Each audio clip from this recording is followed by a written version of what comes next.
All our life, we've been told to become somebody. But actually, when you are solving global problem, you have to make other people somebody and don't be a hero yourself. And this talk is about how not to be a hero. The world has a lot of problems. Poverty, half of the world are still poor, earning less than $8, mostly about $2.50 to $3 a day. The wars are going on, climate crisis, and the solution has always been to protest, to fight, to have further conflict, and to solve war by more war. And then every time you destroy, you break something, and it can't come back. So the solution is actually harmony. So how do we solve big problems? I give you an example. I took up a subject called shit. Shit is such a disgusting subject. But 40% of the world people don't have a toilet. That's 2.5 billion people in 2001 when I started. And 2 million people die of diarrhea, and nobody wants to talk about it because it's disgusting, and also that diarrhea kills only poor people. And I think that this is something we really got to do, because what you don't discuss, you cannot improve. And so I went to start the World Toilet Organization, calling ourselves the WTO. The whole intention was to play a pun on the World Trade Organization, hoping that if they sue me, I'll be so famous. They didn't sue me, and I became very famous. So we started the World Toilet Summit in 2001 on 19th of November, and I didn't use any money. I leveraged the event organizer of a building construction material show, and I say I will sell exhibition booth for you, and you give me a World Toilet Summit free of charge. After all, you already have the room after the opening ceremony, and it's empty. And he gave me a summit free of charge. And on that first day, the media of the world go viral. They go crazy because they've never heard of this second WTO. And there's such thing called a summit to talk about toilets. And then it went that people realize all the problems in the world. And then every year we host World Toilet Summit. But hereafter, the host pays for everything, and I don't have to pay anything anymore. I don't have to sell exhibition booth as well. And after a while, I start charging them $50,000 hosting fee to get the rights to host my event. And Beijing was preparing for the Olympics in 2008. They knew they could do a good show, but they were very worried about the toilets. If the toilets fail, the Olympic will fail. So they got the World Toilet Summit in 2004 when they prepared 6,000 public toilet blocks, renovate it, and tell the whole world we are ready, and the Olympic was a success. We went to Moscow, and we hosted the World Toilet Summit inside the State Duma. I don't know anybody in Russia. And somebody told me that a former KGB staff could connect me with Mayor Luchkov, and I said, let's do it. I don't care who I'm working with. I care that my mission works. And so the leverage model is that if a politician is 90% corrupt, use the last 10% of kindness in him. We went to the Star City and see the space station Mir toilet, and how the cosmonaut pee in their pants in the spacesuit. Then by the 7th year, we managed to get President Abdul Kalam of India to host our World Toilet Summit, and it moved to the highest level, state president, with also the Crown Prince of the Netherlands, who is now the king, and 6 ministers. So by this time, I still have not employed anybody, just myself. And all I did was to tell story, to bring the media, to leverage on all these people to pay for these events, and to bring the message out to drive demand. And eventually, President Clinton came to say, let's do a fundraiser. And so I did a fundraiser, which means that I take a photograph with President Clinton and go and fundraise myself. But we raised $1.5 million, and that's quite effective photography.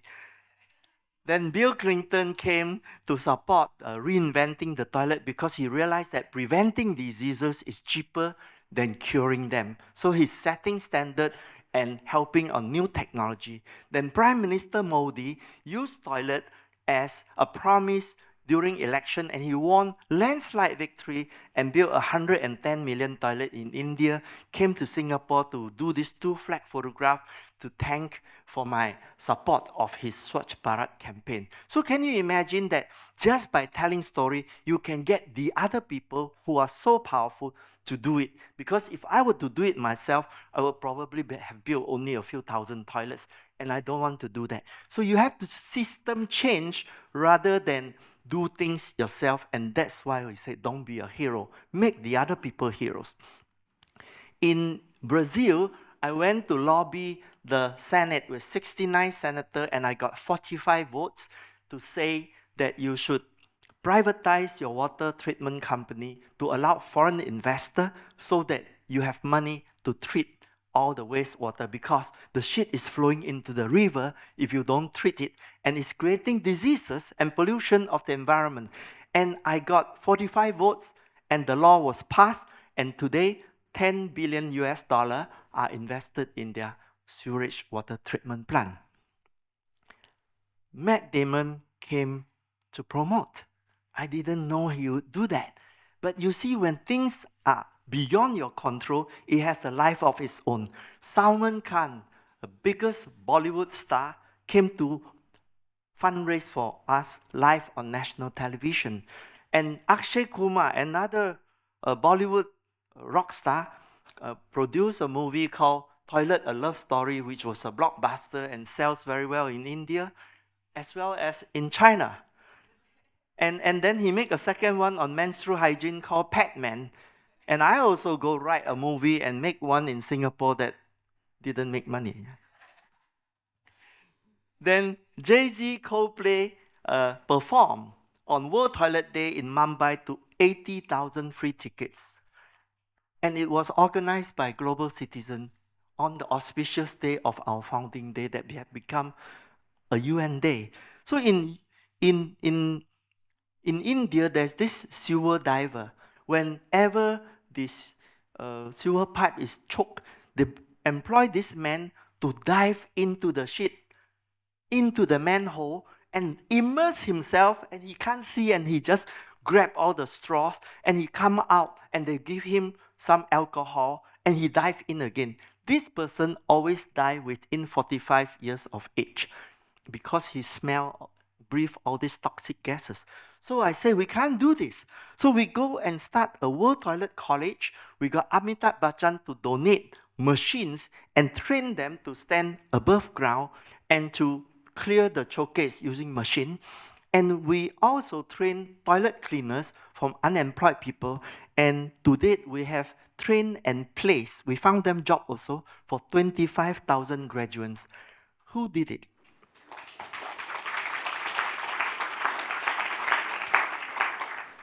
I didn't do it. I asked Harpic, the bleach company from Rapid Kaiser, to pay me a license fee to start a World Toilet College. I brought all the curriculum from the Japanese, who has the best cleaning technology, and translate into English and give it to them. And we have built now 15 World Toilet Colleges in India and growing.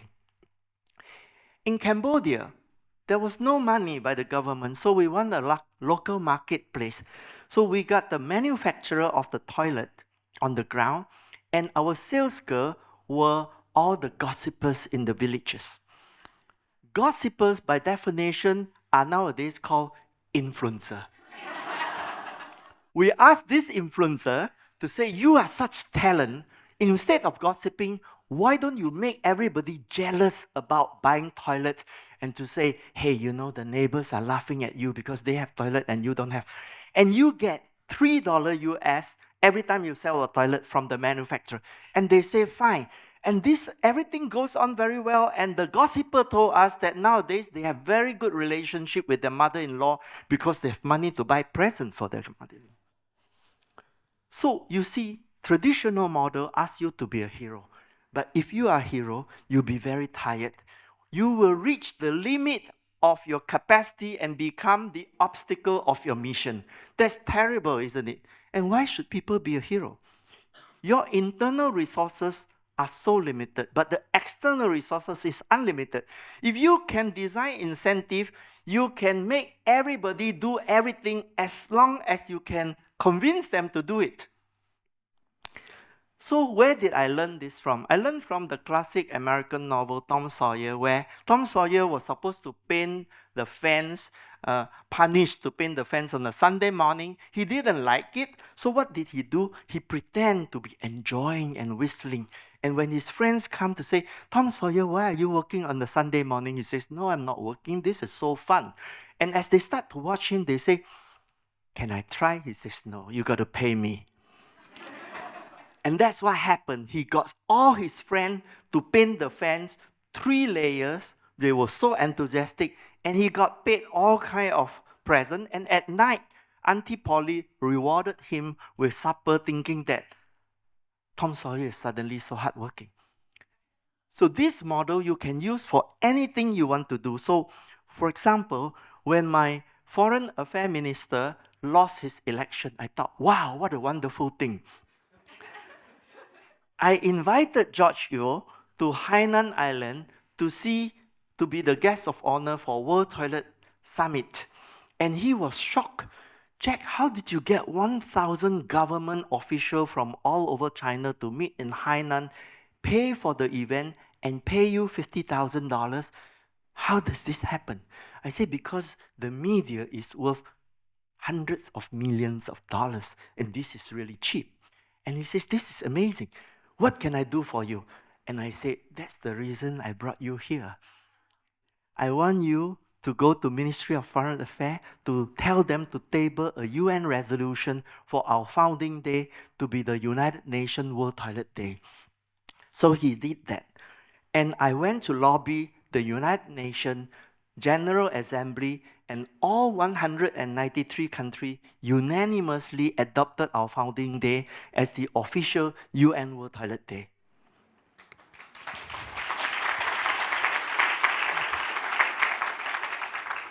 Today, the World Toilet Organization employ 1 full-time staff.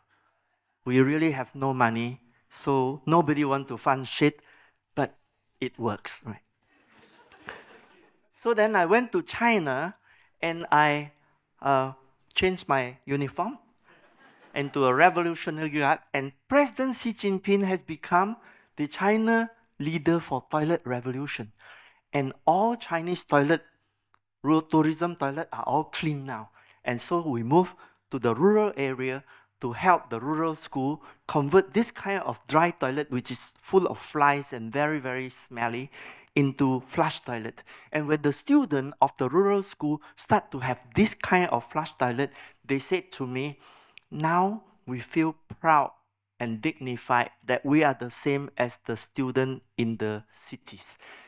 And I think when you give good toilet, the student feel differently about their future. So Queen Elizabeth gave me a Points of Light award, and Time Magazine named me the hero of the environment. When this kind of thing happen, I have to remind myself not to be too egoistic, not to enjoy it too much, because this is to create legitimacy for my work rather than for myself. And this is very important. It's not about me, right? So we then went on to build our own movie. You can watch Mr. Toilet, the world #2 man in Amazon Prime on iTunes or whatever now. I hope you do. It's a very, very good movie because I'm the star. Right? The Asia Development Bank called me and said, Jack, you're such a good salesman. Can you make government loan more money for sanitation? Because they don't care. They're always borrowing money for energy, for road, for railway, for whatever. But they're not caring about sanitation. So we are now starting an app to price the externality of not having toilet, which is costing 3 times more than having. That means the cost of investment actually pay back 3 times. And we're using the calculation of famous economist Guy Hutton from the World Health Organization. So this is work in progress, and we managed to raise funds from the Gates Foundation to pay ADB, who will then fund us. So how do you become an orchestrator? Because you, after listening to all this, can also be an orchestrator for whatever problem you face and you want to solve. So understand that in the world there are 5 estates. First is the religious leader, the clergy, then the government, the elite, the second estate, then the third estate is the people power, and the fourth estate is the media, mainstream media, and the fifth estate is the social media. If you can control the narrative of the fifth and the fourth estate, you control the entire 5 estate. And you can change the world by telling story in a way that incentivizes them. By telling powerful story in the way I did it by humor, I create media readership and advertising income, which the media loves me and keep coming back. The media then attract the politician who then use this promise of toilet to win votes and power and popularity. And then the bureaucrats, policymaker needs cost-benefit analysis, which will come from the academia because the professor, if he doesn't publish, he perish. So you can see the leverage of all these people intertwined into each other, right? The celebrities come because it increased their popularity. The donors saw it to be visible. They put money in. The corporates do CSR, ESG. The NGOs comes whenever there's money, and everybody gets toilet.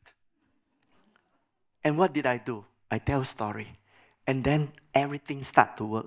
So the legacy is that 2.5 billion people have toilet over the last 23 years.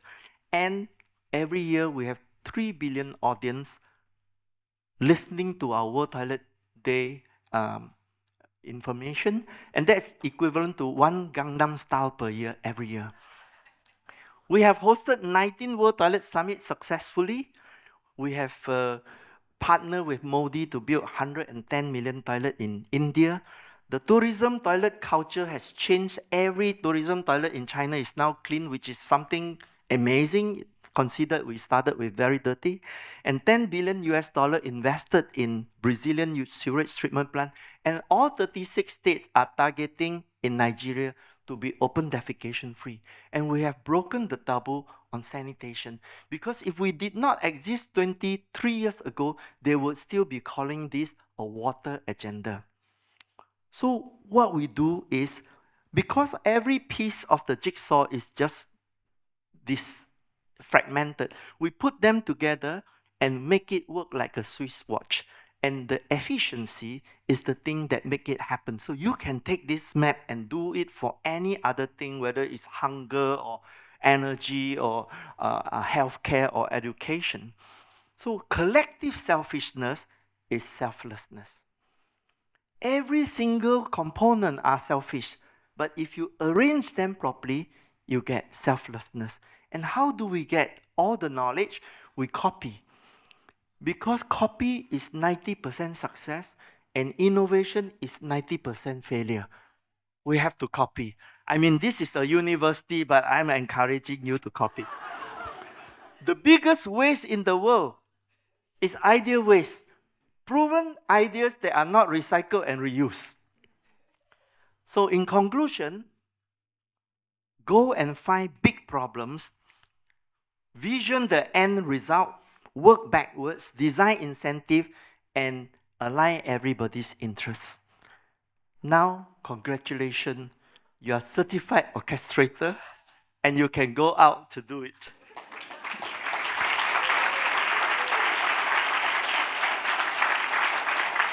Thank you very much.